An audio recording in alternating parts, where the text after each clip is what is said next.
I'm Andrew Verzi.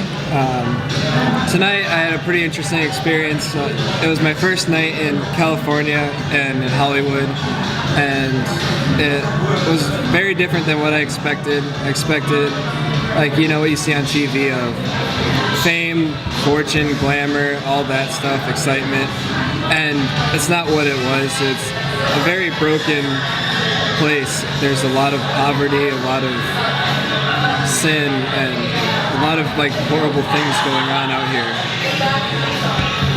And there's so many distractions going around. Like, everyone's either looking down at the stars or looking up at the lights, and no one's looking what's in front of them, which is poverty and bad things.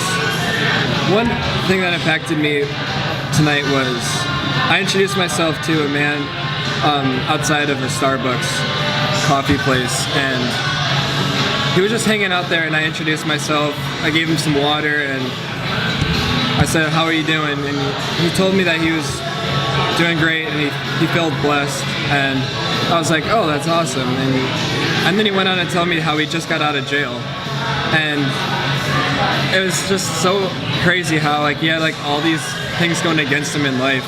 He like was in prison, and it was a rainy day, it was cold, and didn't have any place to go, didn't really have anything, but he still felt blessed, and that just sat with me and was really deep and made me realize like the things I take for granted in my life.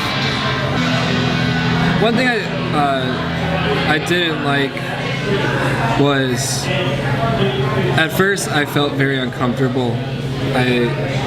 I'm not very used to doing this sort of thing. I'm not used to going out and being open with others and kind of putting myself out there. And it was kind of weird at first, but after like I broke that barrier, made that first step, I let God take over, and it was easy from there. So #I'm still beloved.